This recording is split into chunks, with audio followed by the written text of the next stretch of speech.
Welcome to Comcast Newsmakers. I'm Steve Mumm. Great to have you along today. We are in an absolutely fascinating place, Spokane Valley Heritage Museum. Gotta admit, I did not know it was here. Jane Singleton is here with me today. Jane, so nice to have you. You're the director of the museum. I have to say, I've been in a lot of museums, but I just walked into this one and I'm going, I am just like immersed in another time. First of all, I'm giving you the award for most stuff in the most space. This is dense. Talk about what's going on here. This is fascinating. Well, thank you and welcome. What's going on here? You are sitting in a building that was built in 1912, so we celebrate our centennial next year. This building is now on the local, state, and national historic registers because it is the last remaining township hall in the state of Washington.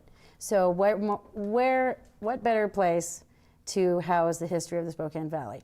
And you know, it's funny, they talk about history repeating itself. I saw on the website there was something that said, vote no on township dismantling or whatever. Apparently folks out here have been fighting about whether this should be in the city or what the organization of their community has been for a very long time. Correct.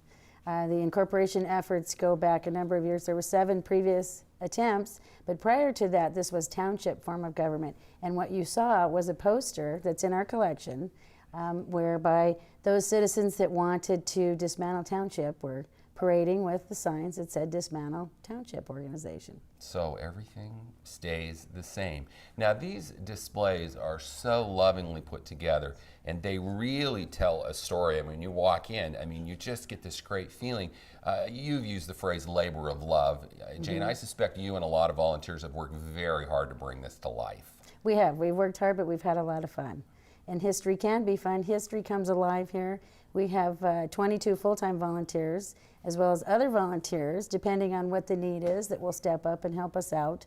For instance, with trailers, we have the East Trent Drive-In Theater signs out back of the museum, where we're working on our outside exhibit development, and those will be restored. So we needed someone with the boom truck to lift those up and bring them to the museum.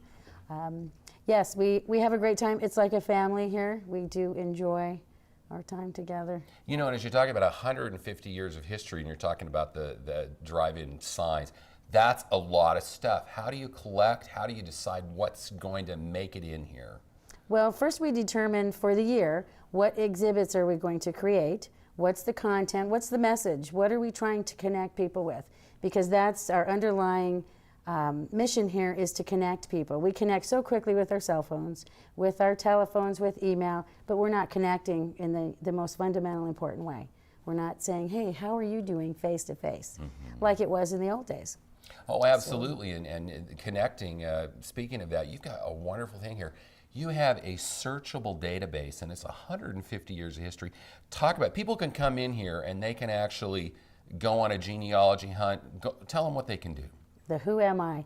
Yes, we have an incredible searchable database. You sit down at the computer. For instance, if you lived in the valley and came in and said, I live on Mamer Road, why is my road named Mamer? So you sit down, you type in Mamer as the keyword search, and then everything we have cataloged into the searchable database comes up, whether it's a photo, an archive, a map, and you can click on that individual record and get more information. Our searchable database and the museum is here to inform, influence, and inspire. We inform, we influence, and we inspire a love of history, because history does come alive here. Oh, and I think there's such an interest in genealogy in particular. Now, you have a lot of volunteers, but I'm sure you could always use more if people have an interest, if they just want to come by, if they want to volunteer, or heaven forbid, donate money. What do they do, Jane? Don't forbid that. There are a variety of opportunities here. Cleaning, secretarial work, carpentry work, heavy lifting, moving, ideas for new exhibits, to put together the content. You have to do the research. So everything you can imagine, we have an opportunity here. We just have about 30 seconds left. What's your favorite thing in here right now? I know that's asking you, like, try to pick your favorite baby, but go ahead. I've been asked that question over and over again. My favorite thing in here, boy, there's so many wonderful things in here that represent various parts of not only the Valley's history, but our nation's history. It's really tough to pick, Steve. I'm sorry, I just can't pick. Okay, that was a very Solomon-like answer. Jane, thank you so much. You got to come out here. This is amazing. Thank you so much. Thank you, Steve. Stay tuned. See you again next hour.